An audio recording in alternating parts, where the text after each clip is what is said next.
this, I would invite my distinguished panelists to join me on the podium for the third session of the day on implementing the transition, what will make the difference. So I would invite Mr. Harold Greta, Katie McRobert, Grzegorz Brodziak and Tassos Haniotis to join me on stage, please.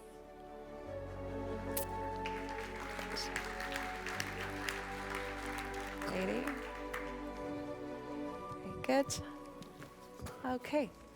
Well, by way of introduction, if I may, and you can save your applause until the very end, I would like to welcome Harold Greta, who is an agricultural economist, professor of international agricultural trade and development at Humboldt-Universität zu Berlin, and director of the think tank Agora Agrar. Welcome, Harold. Next, we have Katie McRobert, who is the executive director of the Australian Farm Institute since April 2024, so newish in the job. Katie, welcome. We have Grzegorz Brodziak, who is a farmer and CEO of the Good Valley on the agricultural side, he specified to me last night, which was established in 1994, far before my time, I can tell you, with operations in Poland and Western Ukraine. A very warm welcome to you, Grzegorz.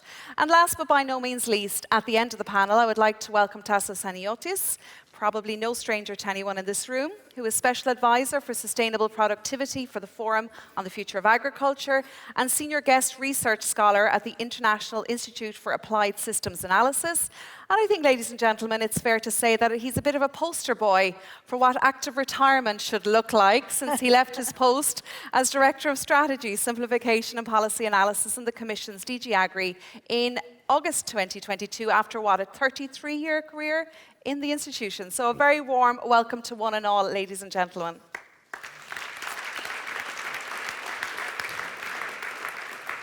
Now, you know the lay of the land by now. I run a tight ship up here. So you saw how your panelists before the luncheon, how we stuck to a 4-minute impulse statement per panelist. And I would like to open it up to the floor for a short Q&A just before wrapping up in about a half an hour's time. So the panel is on the implementing the transition, what will make the difference. But I would ask each one of you to refer back to the panel before lunch, if you could, the second session, which dealt with financing the transition, and of course maybe picking up elements that were raised by Tobias and Sherry in our inspirational talk. So Harold, let's dive in. What will make the difference? What will be those main drivers of change? Take it away. Yes, thanks Rose. 4 minutes, I will make 4 points. Point 1, farmers can contribute substantially more than today to climate change mitigation, biodiversity, animal welfare, while also producing enough food and biomass for the bioeconomy and importing less virtual land. And that may sound to you like squaring the cycle, because very often we say, well, but if we become more sustainable here, then we produce elsewhere to fulfill our demands. And that is not necessarily the case. We showed that with a study of the think tank you mentioned, Agora Agriculture, a study on agriculture, forestry and food in a climate-neutral EU. We say, well, we can achieve these objectives if we use land efficiently and if we consume sustainably. And one important condition is that we turn contributions to environmental sustainability into economic opportunities for farmers, because farmers need to earn a fair income with what they are doing. So we need to reconcile competitiveness and sustainability by using public funds in order to create markets for things which are not rewarded well in the private good market. So things which are not wheat or beef, but things like biodiversity or carbon sequestration. Point 2, we should sustain a strong CAP budget against competing demands. This, however, requires a clear and convincing justification. Therefore, we need to finish unfinished business, focus on public money for public goods, remunerate farmers for the things not remunerated in private markets, but wanted by society. So we would suggest stop the whole neediness talk. Farmers are not needy. They don't need our help. That's categories, Andreas Krüger already said, from social policy. Yeah? Nobody of us wants to be framed as needy, in need of support. No, we need, the farming sector provides things we want to have, and we need to remunerate the provision of these things. The ag sector stands stronger if it defends the CAP budget with a broad coalition, including especially environmental organizations. We've seen that in the past, otherwise you get campaigns such as vote down this cap. So if we clinch to basic income support, I think that's a dangerous game, and the budget anyhow per hectare is shrinking since decades. Point 3, also tackle sustainable consumption. This is in the focus too little. Sustainable Food Systems Framework Law, I think that box is gone, but you had this spring deal box of things which obviously are a little bit outdated, and now you can buy them cheaply, and such a thing as a Sustainable Food Systems Framework Law also seems to be outdated, but it remains very valid, because if we eat less animal products, not no animal products, but less animal products on average, and if we burn less biomass, then we have more space for revetting peatlands, for producing biomass for material use in the bioeconomy, for biodiversity, for less protein imports. So sustainable consumption is important. Food policy is essential for sustainable agricultural systems, including fiscal policy. And Janis, you already said this morning, use public procurement and use tax policies. Yeah, we have these policies in member states available, and they are important, then they can make a change.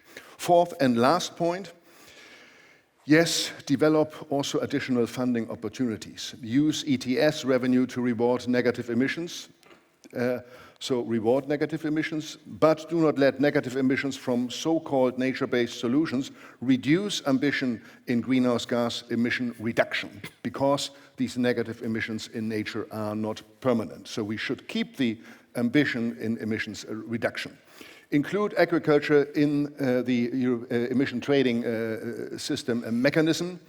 Greenhouse gas pricing is a very powerful instrument. I hope very much that the agricultural bubble quickly moves into discussing the how in the pricing of greenhouse gases, because my observation now is the climate bubble is already quite far in discussing how. And that's about a carbon border adjustment. That's about how, at which level of the value chain you administer the allowances and so on. And the agricultural bubble, to a large extent, is still busy with saying, but we don't need it at all, so is too defensive for too long. And yes, also use private sector money. That's great, but what I tend to observe is that governments tend to take that a little bit as an easy way out. But we put it all on the private sector, and that I think is dangerous. Sustainable finance, sustainability reporting cannot replace public policies for a wide range of reasons. Thank you. Very good, Harold. Very good indeed. And a nice way that you circled around those 4 sort of key topics. We'll be teasing those out in a moment, but just stick with our other panelists. So, Katie, you're coming from the Australian Farm Institute, obviously from a country where farmers receive no government support, perhaps the odd tax break, as far as I understand. Yeah. So you're coming from an entirely different perspective. So we look forward to hearing from you, Katie. Take it right away. A completely different perspective, but that doesn't mean that it's any easier for us to create good policy to inform sustainability of agricultural systems. When we're talking about implementing the transition, and there are a lot of different things that we can look at and mechanisms that we can look at, and my esteemed panelists have got a lot of good ideas, so I'm not going to go too down into the weeds. I can't overestimate the importance of common ground, of shared values in these kinds of discussions. And I'm not just talking about shared values within agriculture and across different agricultural systems, but the shared values that people working within agriculture hold with other people in society. Because until we articulate and identify those shared values, we will be stuck. We are living in a post-truth world. I think we can all recognize that. We see that happening in politics, in trade policy. We see it in social media, in those little echo chambers that are created there. We're living in an age of mistrust, and this means people gravitate in an age of mistrust either to being very factious or very credulous. And by that, I mean that they're either very inclined to disagree with everything or they're inclined to believe everything. And when you have this kind of polarization across discussions and public debate, you end up with policy built on ideological grounds, which is usually not sound policy and not good long-term policy. And you can also get a lot of inertia then, because people can't find a way to agree and to move past some of the policy obstacles that can get us to where we want to be. So identifying shared values sounds like an easy thing to do. It's not easy. In Australia, the Australian Farm Institute was part of a project group which has created an Australian agricultural sustainability framework based on a principles, criteria, indicators model. And those principles articulate some of those shared values for agriculture. So Principle 3 says that soil health functionality will be protected and enhanced. Principle 7 says that finite resources will be safeguarded in circular economic systems. Principle 13 says that society will benefit from agriculture's positive contribution. They're a shared set of principles across environmental and social and financial measures. It only took us probably about 2 weeks to write that. It's not hard to write those things down. It took us almost 2 years to get agreement on those principles. That's just the way things are, because you've got different people working in different systems who've got different priorities, and it's sometimes difficult to get them to agree.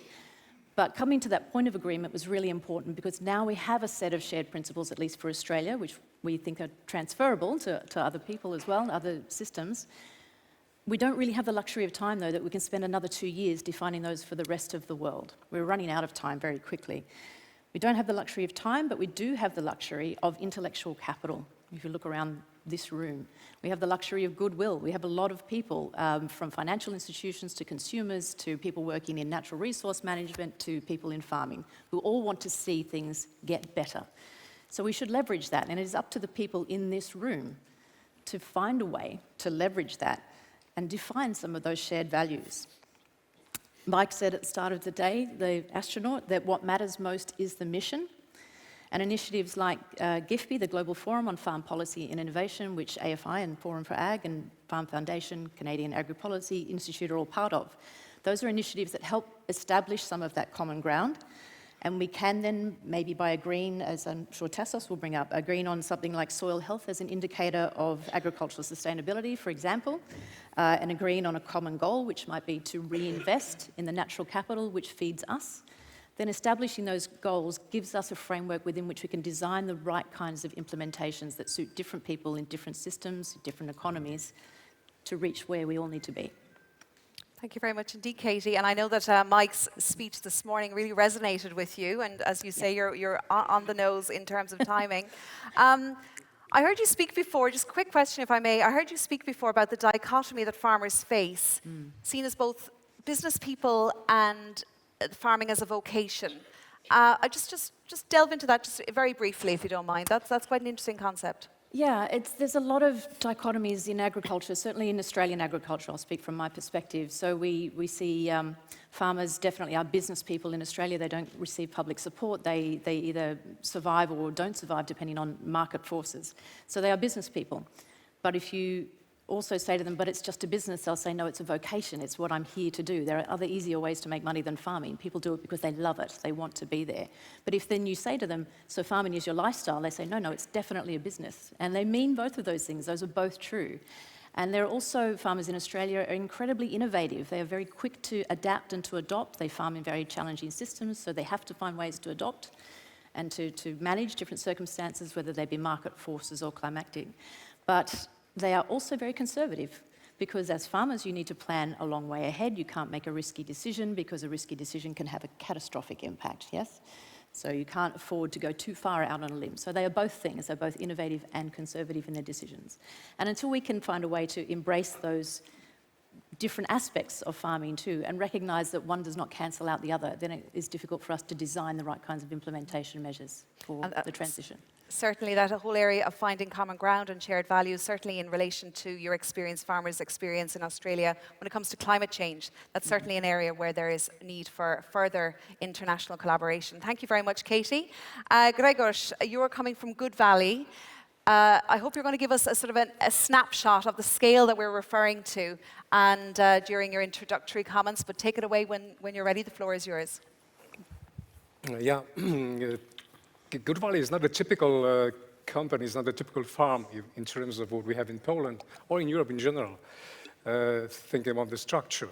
But let me start with saying that talking about what makes it possible to do the change, to do the transition, I would say a level playing field and the degree of regulations which do not restrict and limit, but help to establish and run a business in terms of sustainability, not least economic and in terms of profitability. Just a short background about Good Valley. We started in Poland as a group of Danish farmers back in 1994, using the old state-run farms, quite big farms, so they were already established, but they had collapsed during the turmoil of the system change in Eastern Europe. So the Danish farmers took a chance and said, okay, let's try to build up a sustainable model. We didn't know the word sustainable at that time, but we thought that combining a reasonable scale with good access to natural resources and big scale could give interesting results. What happened was that we leased from the state 12,000 hectares gradually. We started with 3,000. Today we grow crops on 12,000 hectares. We have gradually built or renovated 25 pig farms. We have renovated and expanded a feed mill, producing all the feed for our pigs. We then invested in a slaughterhouse and processing facility, and also in 2005 we started to build biogas plants, of which we have 8 today, and they secure 100% of our electricity consumption and 70% of our heat consumption. So just to describe the model with a full value chain, built as a green field project from the very bottom, in which at the same time we have managed to give jobs to 1,300 people in an area hit with 40% unemployment rate back in the 90s. So a combination of what we today call ESG, which we just did because we thought that was reasonable and wise. And some remarks about the driving factors as to the decisions we made without knowing anything about, too much about climate change or these challenges which we have today. Transition to reduced till, which we did 100% in 2003, in order to reduce the costs. So we knew from the experiences of farmers in Denmark or in the US already that that could give a reduction of 10–15% in costs while keeping similar yields. What was needed in investment in new machinery and maybe tolerate 2 years of lower yields, which it takes to come at the level again. That happened. We did it. We are happy today, and we're happy to have this low cost and to be aware gradually. It came later that reduced till means lower emissions of nitrous oxide. So. Taking just the topic of reduction of emissions in general in our company, combining this reduced till and elements of regenerative agriculture plus biogas plants, which utilize all the manure, most of the manure, and some biomass from the plants in the fields, we have been able to reduce the CO2 footprint of our final product, which is pork, by around 50% compared to EU average.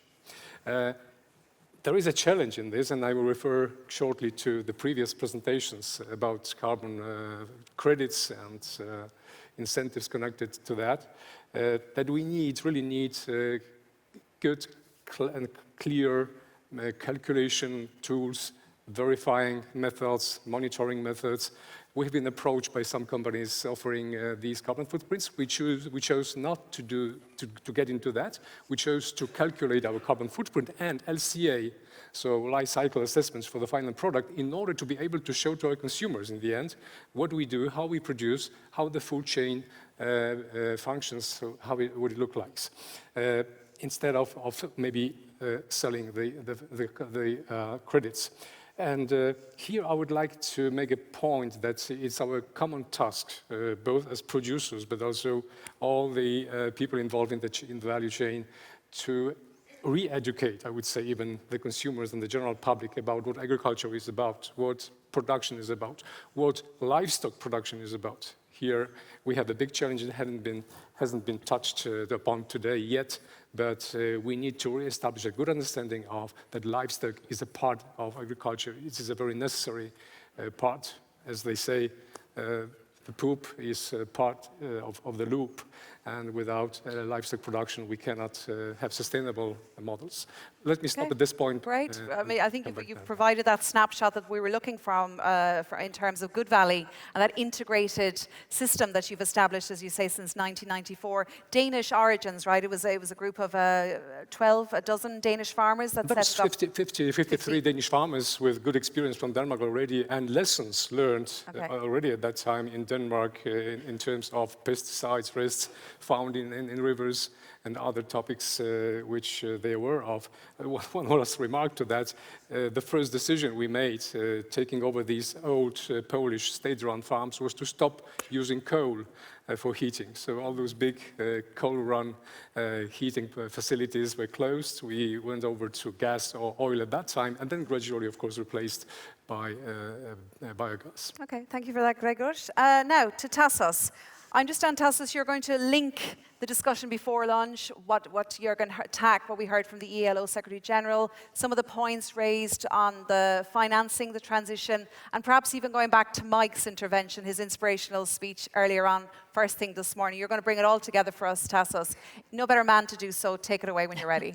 Thank you, Rose, for understanding what I'm about to say, especially since Jürgen did some advertisement of me. Now, to clarify a couple of things, I didn't retire as director, among other things, of simplification. There used to be a time that in my directorate the term was there, and then it was removed. It's not by accident.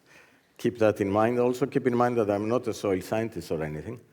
And in fact, I studied agricultural economics in the States because that was the money available, and I'm an economist by training. But why soil came into the focus, I think it will become clear with what I'm about to say.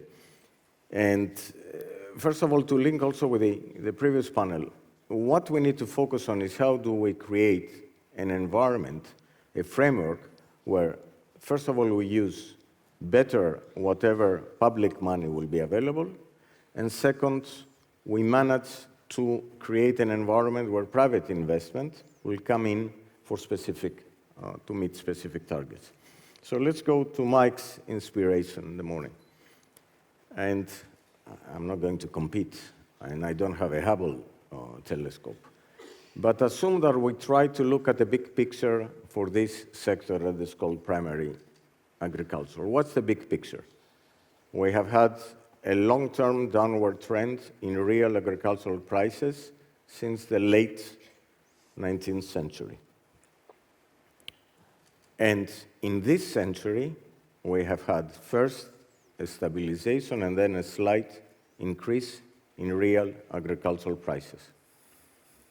Normally, this would have been great news for farmers, but it's not.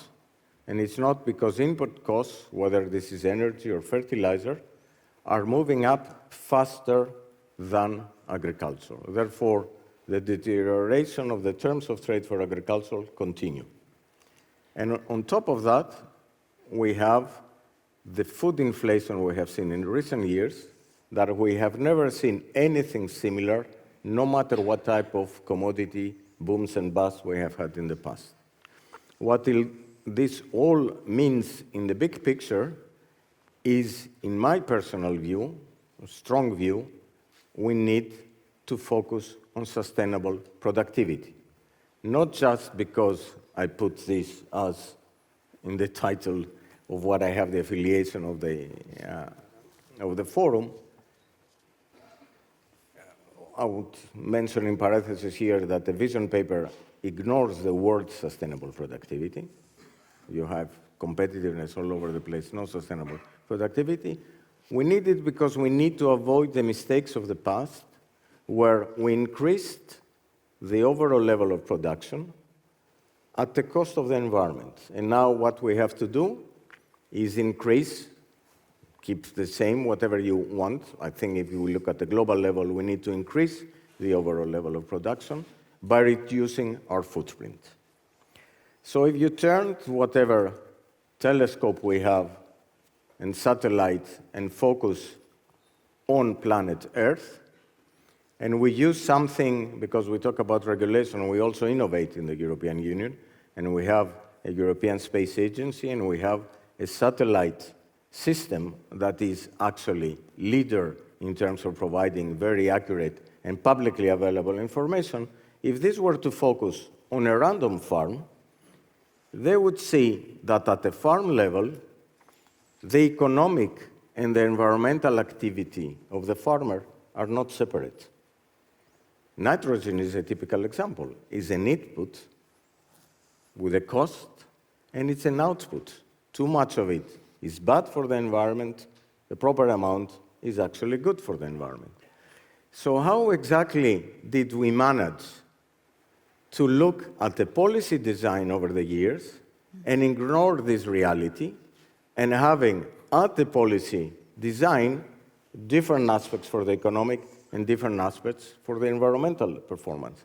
So what I have suggested is that we need to bring together the economic and the environmental aspects in our policy design in a single sustainable productivity payment, if you want to call it, that is not conditional upon prescription, but it is conditional upon performance. And what I find closer on the basis of the data we have to performance is actually soil, whether it's at the regional level with the soil maps we have, whether it's at the farm level with information that already exists, or where you can provide incentives for farmers to provide more information and benchmark themselves with respect to an average of the region.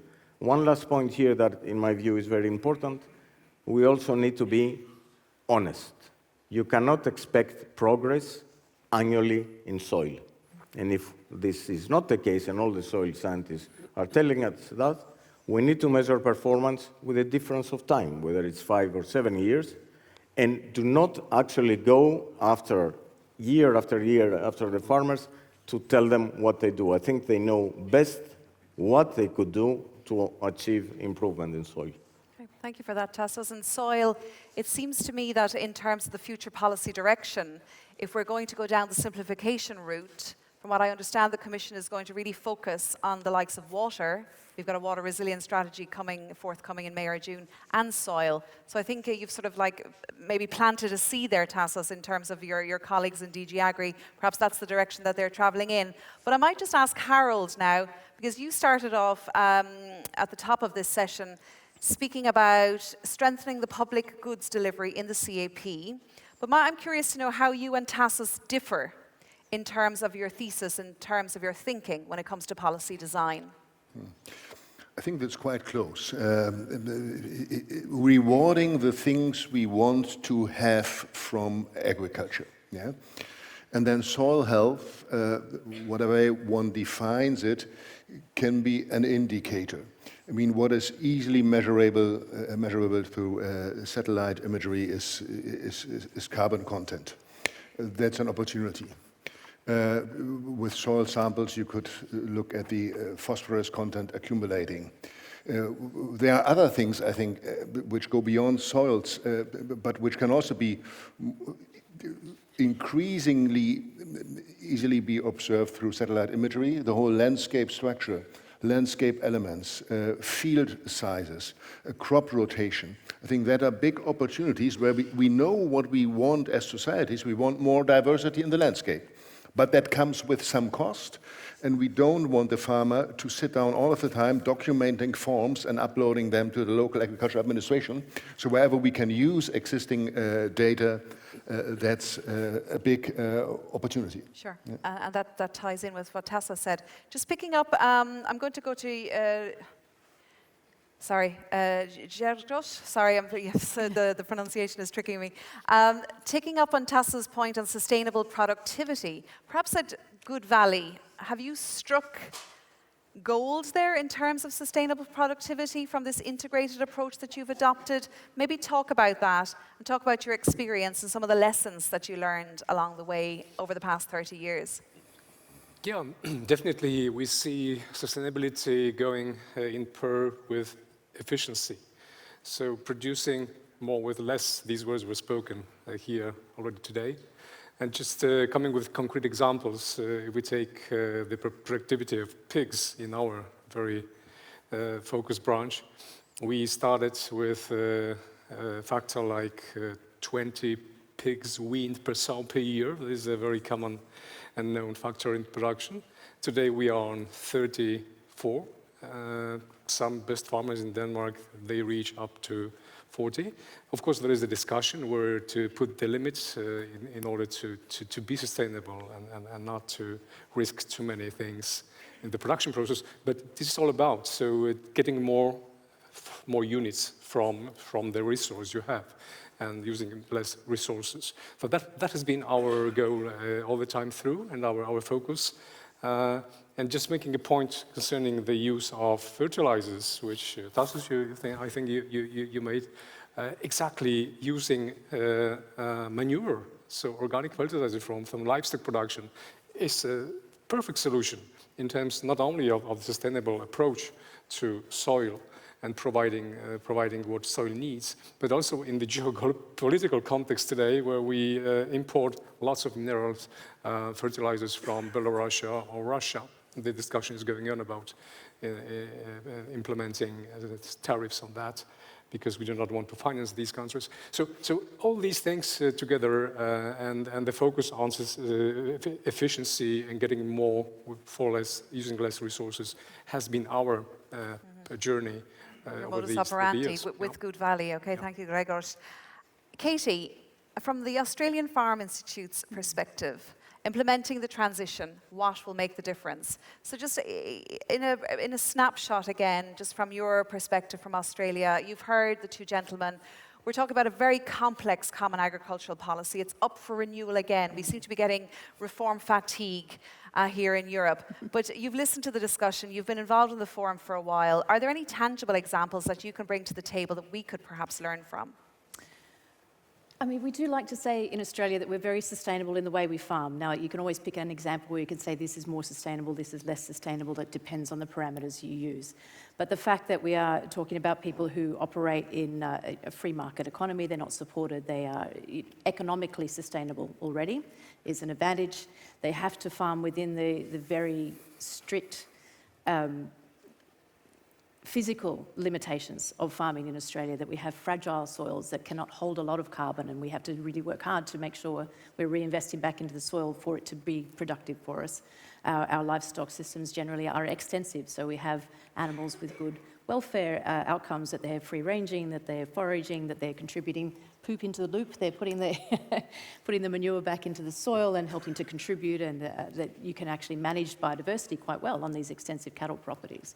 So there are a lot of examples of the way Australian farmers do farm that can be learnt from. They're not all translatable because our systems are so different than they are in Europe, so it would be difficult to translate a systemic approach. But some of the uncomfortable truths that we also need to face too, and you were talking about how you're managing to be much more sustainably productive within closed systems, right? And sometimes closed systems are not attractive to a consumer. They like to think of a pig out in a field that has no intervention until it's time to come in, and that's the end of its intervention in its life. But the reality is that if you leave an animal to manage on its own, often the animal welfare outcomes will be poorer for that animal. There is predation, there is disease, there is damage to the environment, from pigs in particular. Yep. These kinds of things are unpalatable sometimes to consumers. And so there has been a lot of focus on trying to translate what we do in agriculture to the consumers, who often have a big influence on policy. I sometimes think, though, that we overemphasize that. And so I think you said earlier, too, that people do need to understand farming better. I would love for them to understand farming better. But I use my iPhone every day without asking how that works. I just hope it does, and I trust that it does. And I have a lot of maybe misplaced trust in the systems that run that phone, and certainly around the privacy of data. But we're asking a lot for consumers to understand everything about how agriculture works. There are things that we do need to do that are unpalatable to consumers, and we do need to find a way to communicate those. But to do that, you need to have that trust in the first place. And that's where it does come back. I know I keep coming back to this higher level, but that's where those shared values become extremely important. One of the most effective science communicators I've ever met has worked in biotechnology all her life, Dr. Alison van Eenenum from California. And working in biotech is very uncomfortable for a person who's been constantly bombarded with protesters about GM and GM's ruining our babies and I'm eating tomatoes that are made of fish and what's going on. There's a lot of misconceptions out there about GMO products. And Alison would always start a conversation with somebody who's oppositional to the work that she does by saying, I do this because I care about my kids' future and I want them to have healthy, nutritious, accessible food. Why are you protesting? And they would say, because I want my kid to have healthy food and access to nutritional food. And she said, great, well, we want the same thing. We just want it from a different angle. Let's talk about those differences there. As you say, those shared values. Yeah. Thank you for that, Katie. Uncomfortable truths, Tassos. The vision on the future of agriculture and food that was unveiled on February 19th. You noticed after a deep dive that there were, 30 references to competitiveness, but sustainable productivity does not appear once. So that's an aside. We won't go into that detail. That's an observation on your part. But do you think that the vision goes in the right direction in terms of implementing that transition that we speak so eloquently about here at the forum? Well, I think one of the most positive things is it talks about primary agriculture, again, as a sector that is strategic and as a sector that contributes. So we have passed a period of 5 years where everything about agriculture was a catastrophe. Agriculture is mixed. By its own nature is a sector that emits and absorbs carbon at the same time. So I think it is extremely important that the focus is again on agriculture and what we can do. Also, there are pretty positive things in many areas, including an area about carbon farming and the role of climate change. What I would have liked to see more is a sort of prioritization, which I don't see. It opens all the fronts at the same time, and you need to prioritize. You cannot win all the battles. There are a couple of things that scare me. I mean, this below cost of production means absolutely nothing. What cost of production? Average, marginal, what policy measure you have, but that's a minor thing. I hope people will realize it.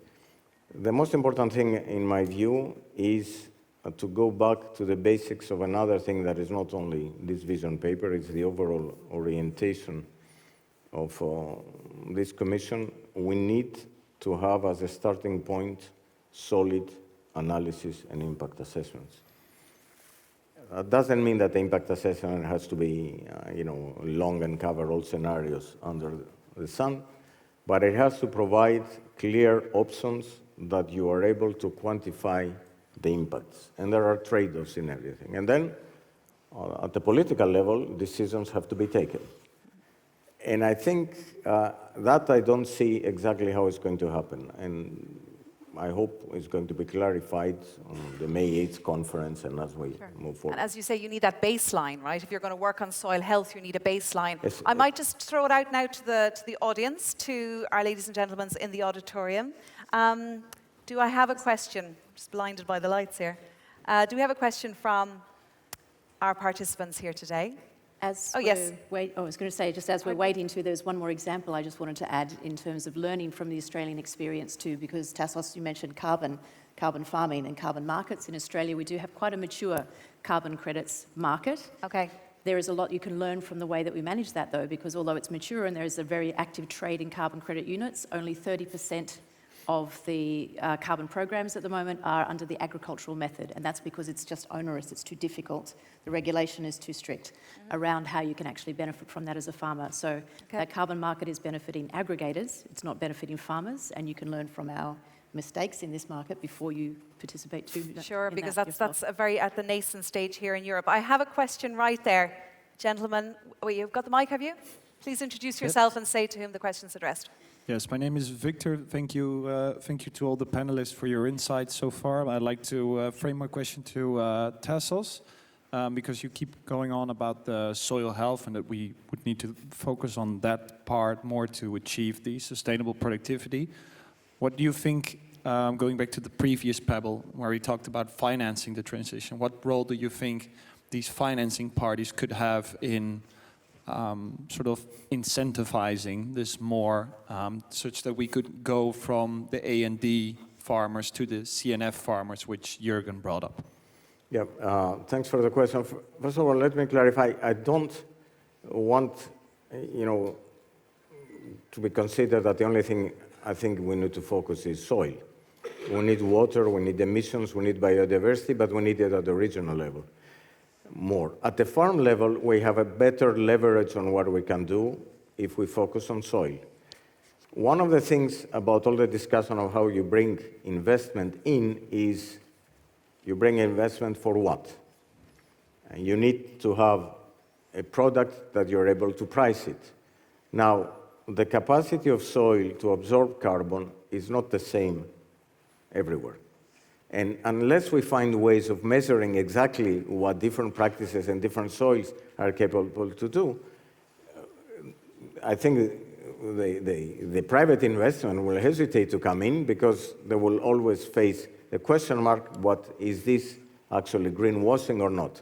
So that's why I think it's very important, first of all, to have a common way of measuring things, a benchmarking that is relatively simple, but it is at the level of legislation at the EU, but allow also all the innovation and the new knowledge that is being produced by private initiatives to add and complement this. And the important thing for me is something I learned when I was in Fischler's cabinet and we did the reform in 2003, is what matters more is not the initial speed of the reform. It's to make the path of the reform irreversible. We need to start from something. And what I found more mature is this. I might be wrong, and I would like to invite others to come up with other ideas, but I think if we can manage to get something concrete out of soil that we all agree, then when you do good things on soil, you do good things for water, for air, and for the biodiversity at the same time. Okay. I'm just actually going to wrap this up because we're already out of time. But Harold, the last word to you from the Agora Agrar think tank, newly opened in Brussels, based in Berlin initially. What do you see in terms of its role in this whole debate when it comes to stimulating debate around the future direction of travel for policy? Making science-based, evidence-based policy proposals, and before coming with proposals, discussing them widely with stakeholders. Because in the sense of what you described, we've seen that the policy process itself obviously works not the way that they manage to establish this consensus, which is a lot of work, which needs months and years of talks, of understanding each other. So obviously, this needs to happen in formats such as the strategic dialogue. In Germany, we had similar formats, and I perceive that many farmers' associations, farmers themselves, but also environmentalists, say are hungry for progress, say good technical solutions, because it's understood that just by waiting and inaction, we run into more heavy problems, which will then require faster adjustments. So to prepare good policies together with stakeholders. And as you say, science-based policy Yes. decisions. Well, my thanks to my panelists. I'm conscious of time, and Stephen is up next. So my thanks to one and all, Harold Goethe, Katie McRoberts, Grzegorz Brodziak, and Tassos Haniotis. A warm round of applause. You may return to your seats, ladies and gentlemen.